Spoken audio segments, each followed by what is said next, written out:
Good evening. Welcome to the press conference for Iga Swiatek. Please raise your hand and state your name and organisation when asking your question. Iga, first match win, feeling good?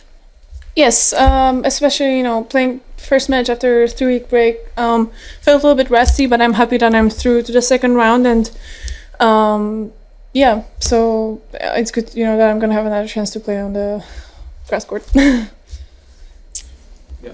Hiya, Ash here from Quality Shot. Your record at Wimbledon has been sort of improving every year.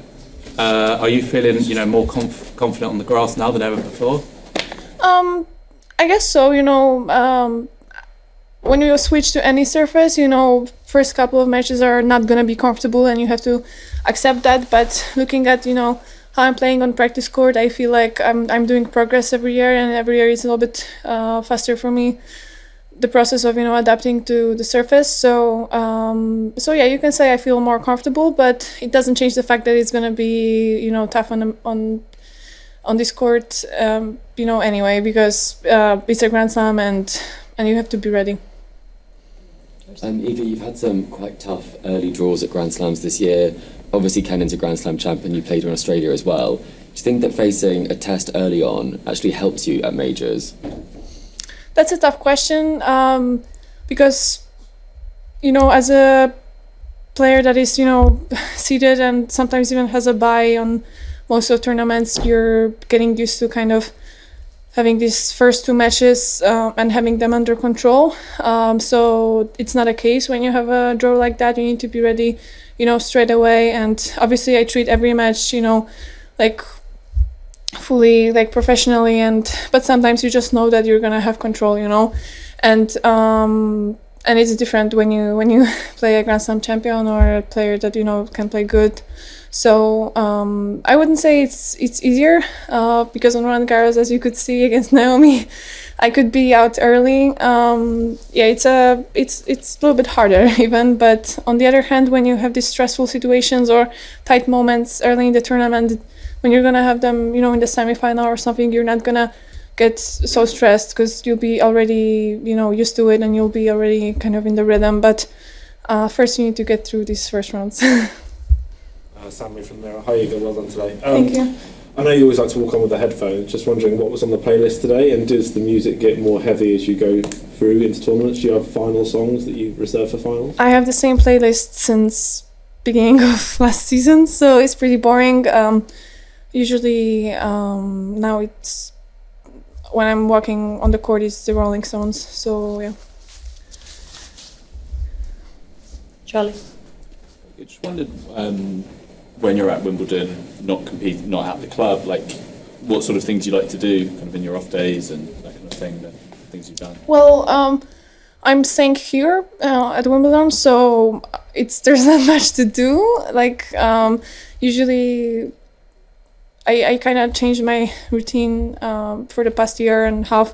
I've been going out more often, but here it's not easy because in the village there are only probably tennis fans, so everybody will recognize you. And I'm the kind of person that likes to have my peace, when I have time off. But maybe I'll try doing that because there's not much to do besides watching tennis and going to some nice restaurants here. So I'll see. But obviously, as usual, I'm going, to parks and see some nature. So hopefully the weather is going to be good and I'm not going to be forced to stay in. Can I just follow up as well on the previous question about what Rolling Stones song is it and what else is on the playlist? Honestly, I don't want to give titles because I already have great songs that really pump me up, but then everybody made such a big fuss about it that I felt like it wasn't mine anymore, if you know what I mean. So I want to give it kind of to myself, and but I'm going to share it when I'm going to change the playlist anyway, so just be patient. Okay. Thanks. Bill. Congrats. Thank you. If I could, it's early in the tournament, so I'd like to ask a restaurant-related question in a way. If you could invite any three tennis people to a nice gathering, a restaurant, a walk in the park, what would those three tennis players you would invite? Well, for sure, Steffi Graf. I would love to talk to her and meet her and share some experiences. Also, I think Maria Sharapova, because we never really, talked, because she kind of retired when I was still, going up, and I feel like she made some good decision off the court in terms of her business, and she handled everything well. So you can kind of take example from her, and Serena. Was it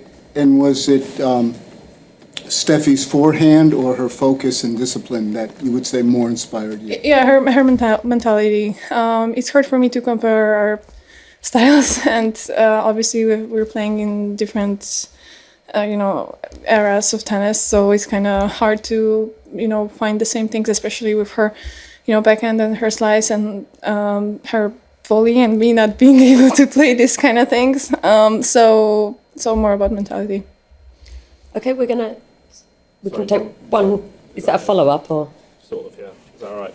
You can try. Sorry, Iga, this might be a blanket no, but I was wondering, you talk about mentality. Have you ever chatted to Robert Lewandowski? Obviously, you're both elite performers in your own country. Have you ever had a chance to meet and chat about mindset or anything? We've met, but we never had time to chat about things like that, because when we met, there were so many photographers suddenly around us that it wasn't, smooth.